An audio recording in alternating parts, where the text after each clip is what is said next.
മരപ്പണിക്കാരന്റെ മകൻ ആശ്ചര്യപ്പെട്ടു. തൊപ്പിയെടുക്കാൻ കാത്തു നിൽക്കാതെ ഓടിപ്പോയി. മരപ്പണിക്കാരന്റെ മുറ്റത്തിരുന്ന് കഠിനമായി കരഞ്ഞു. ഏതാനും നിമിഷങ്ങൾക്ക് ശേഷം അഭിമാനിയായ ആ പയ്യന് അയാളുടെ അടുത്ത് വന്ന് തന്റെ തൊപ്പി തിരികെ നൽകി മര്യാദയോടെ പറഞ്ഞു, "അതില് പൊടിയില്ല. നിന്റെ ചെവികൾ കെട്ടാൻ നിനക്ക് അർഹതയുണ്ട്. പക്ഷെ എന്നോട് ക്ഷമിക്കണം. നിന്റെ തൊപ്പി റോഡിലേക്ക് വലിച്ചെറിയാൻ ഞാൻ പരുഷമായി പെരുമാറി. നീ അഭിമാനിക്കുന്നുവെന്നാണ് ഞാൻ കരുതിയത്."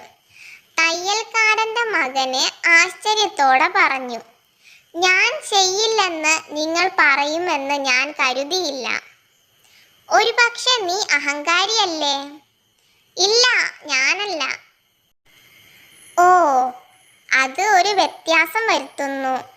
അഭിമാനിയായ പയ്യൻ കൂടുതൽ മര്യാദയോടെ പറഞ്ഞു, "നിങ്ങൾ അഹങ്കരിക്കുകയും ഒരു വിഡ്ഢിത്തം ചെയ്യുകയും ചെയ്യുമ്പോൾ നിങ്ങൾ അത് സ്വന്തമാക്കുന്നതിൽ അർത്ഥം കാണിക്കുന്നു. പക്ഷേ അതിന് വളരെയധികം ധൈര്യം ആവശ്യമാണ്." തയ്യൽക്കാരന്റെ മകൻ പറഞ്ഞു. "ഓ പ്രിയേ, ഇല്ല." അഭിമാനിയായ ബാലൻ മറുപടി പറഞ്ഞു. "അത് ചെയ്യാതിരിക്കാൻ ധാരാളം ഭീരുത്വമേ ആവശ്യമുള്ളൂ." എന്നിട്ട് വീണ്ടും കണ്ണുകൾ താഴ്ത്തി അവൻ മൃദുവായി നടന്നു.